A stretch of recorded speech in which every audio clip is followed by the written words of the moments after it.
अभी ना एक बार को मैं इस बात पे बिलीव कर लूंगा कि जो हमारी धरती है वो गोल नहीं है बल्कि वो फ्लैट है, लेकिन इस बात पे यकीन नहीं हो रहा जो जॉन सीना ने बोला। पहले ट्वीट आपको दिखाता हूं उनका। लंदन में रेसलमेनिया होने वाली है बहुत जल्दी, सारी बातें मैंने आपको पिछली वीडियोस में बताई हैं। तो उसी अनाउंसमेंट के बारे में सादिक खान के उसी ट्वीट को कोट करते हुए जॉन सीना लिखते हैं, यूके के क्राउड की तारीफें करते हैं वो, और उसके बाद वो ये भी बताते हैं कि मैं कंपीट तो उस टाइम पे नहीं कर सकता, लेकिन मैं वहां पर एक फैन की तरह जरूर मौजूद होने वाला हूं। अब मैं कौन सी बात की बात कर रहा हूं जो जॉन सीना ने मनी इन द बैंक के बाद प्रेस कॉन्फ्रेंस में करी थी। वो कहते हैं कि एक बार अगर मैं रिटायरमेंट हो गया तो मैं सूट बूट में रहूंगा, मैं तुमको कोई भी फिजिकल चीज करते हुए दिखाई नहीं दूंगा, ना स्पेशल गेस्ट रेफरी, ना कुछ ऐसा रोल, ना साइड में कुछ नहीं।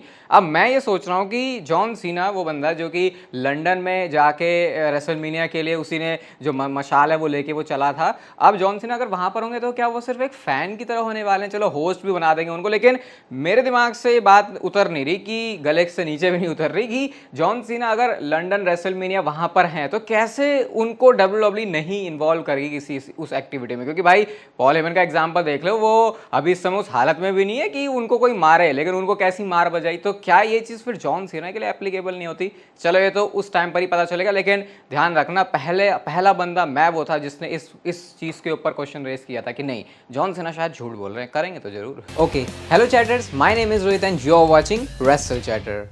वेलकम है गाइस आपका वॉइस ऑफ रेसलिंग के एक और नए एपिसोड में। सबसे पहले बात करते हैं जिंदर महल राजधेसी द महाराजा के बारे में। तो उन्होंने ब्लैक लेबल प्रो जो प्रमोशन है उसमें अपना टाइटल जीत लिया है, मतलब डब्ल्यूडब्ल्यूई से जाने के बाद ये उनकी पहली टाइटल विक्ट्री है। फोटोज यहाँ पर आप देख सकते हो, जिंदर का सिमिलर रिंग गियर है जैसे कि वो डब्ल्यूडब्ल्यूई के अंदर कम्पीट किया करते थे, और इंडी के अंदर भी बहुत एक्टिव है भाई जिंदर। मेरे को ऐसा लग रहा था कि शायद डब्ल्यूडब्ल्यूई से जाने के बाद वो जैसी बात बोल रहे हैं शायद अपने बिजनेसेस के अंदर ज़्यादा इन्वॉल्व होंगे, लेकिन जिस तरीके से वो ग्राइंड कर रहे हैं ऐसा लग रहा है कि इन फ्यूचर में शायद उनके लिए जो डब्ल्यूडब्ल्यूई के डोर्स हैं वो ओपन होने वाले हैं। क्योंकि जब बंदा इतने पैशन से लगा होता है तो फिर चीज़ें उसके लिए गुड होती हैं और सही तरीके से अलाइन करती है। बट ये बहुत फ्यूचर की बात है। अभी वैसे जिंदर अभी अपनी लाइफ को बहुत एंजॉय कर रहे हैं, इंडीज़ में काम करना बहुत एंजॉय कर रहे हैं, और कैरेक्टर तो उन्होंने अपना बहुत ही ज़्यादा डब्ल्यूडब्ल्यूई में तो पीजी वाला था, अब उस सारे एनवायरनमेंट से निकल के वो कुछ भी बोले जा रहे हैं माइक पे। अगर आपने उनके इंटरव्यू सुनोगे या फिर मैंने एक दो वीडियोज़ में बोला था तो आपको फिर पता होगा।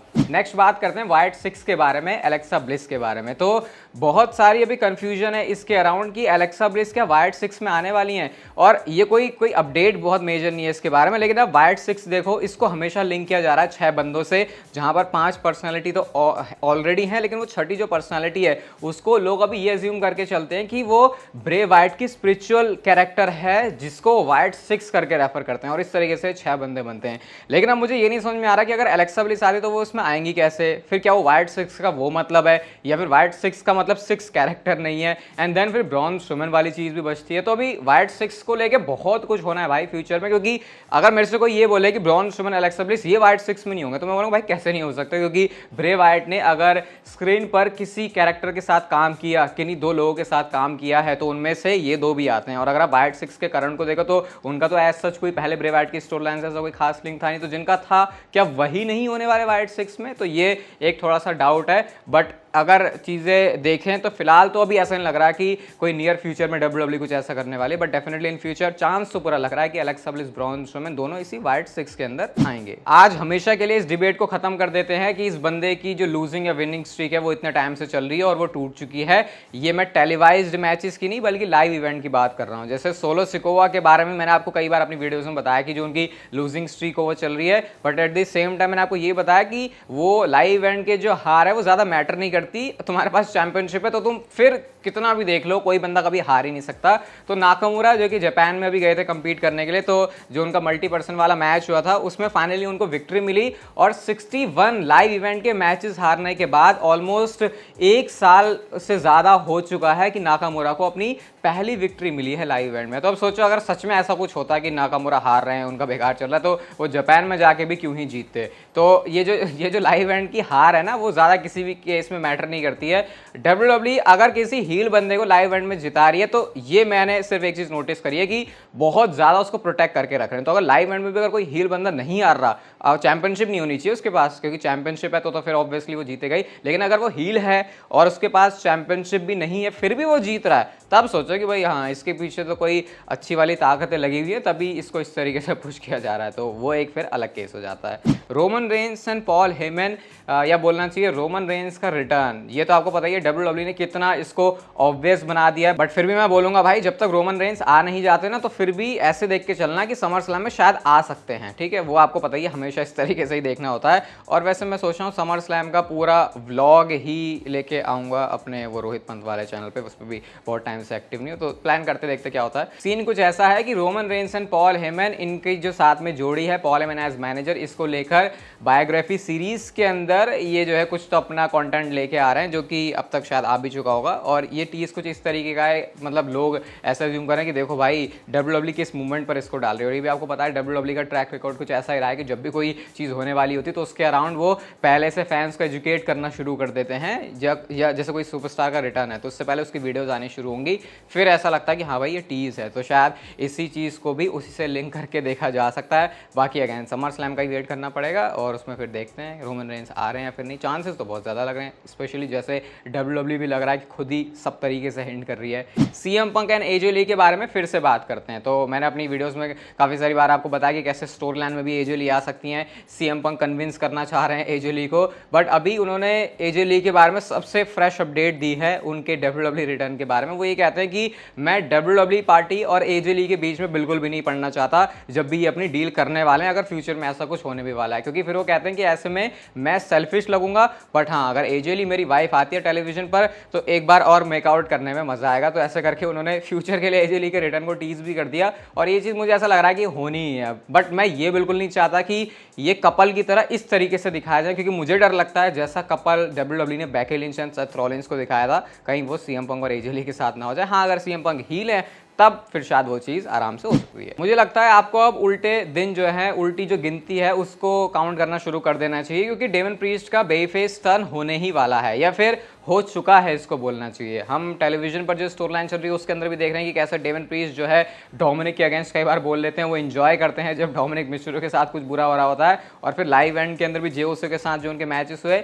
अभी भी लाइव एंड के अंदर वो जो चीज़ है उनका करना कंटिन्यू है कि वो जे ओसो को हरा दिया उन्होंने, उसके बाद मैच में उनको उठा रहे हैं। अब मैंने आपको ये बताया कई बार लाइव एंड में जो चीज़ें होती हैं उसको स्टोरी लाइन से लिंक करके बिल्कुल भी नहीं देखना चाहिए। लेकिन कभी कभी WWE एक्सपेरिमेंट भी करती है कि अच्छा ये चीज़ लाइव एंड में कैसी दिख रही है, क्राउड इसको किस तरीके से देख रहा है, इंटरनेट पर जब ये चीज़ गई तो कैसा रिएक्शन आया, एंड देन फिर उस चीज़ को इंप्लीमेंट किया जाता है मेन जो स्टोरी लाइन है उसके अंदर। तो ऐसे करके सिर्फ एक लॉजिक तो ज़रूर बनता है। और यहाँ पर एक लाइव एंड में वो अंडरटेकर का मीम बहुत लगाते हैं। डेमन प्रीस्ट में क्या बोला था उन्होंने, कौन सा अंडरटेकर था, कुछ तो बड़ा बेकार सा अंडरटेकर था, ये नाम भूल गया मैं, क्या बोला था अंडरटेकर को, याद है किसी को तो भाई कमेंट में मेरे लिए ज़रूर लिख देना ताकि मुझे भी दोबारा याद आ जाए। तो अंडरटेकर वो जो सिटअप करते हैं बैठने के बाद वो जो लेट जाते हैं ऐसे अंडरटेकर, वैसा डेमन प्रीस्ट ने भी यहाँ पर किया था, वही अंडरटेकर वाले मीम्स के रेफरेंस में। तो ये काफ़ी मस्त मजाक मस्ती करते रहते हैं लाइव इवेंट में।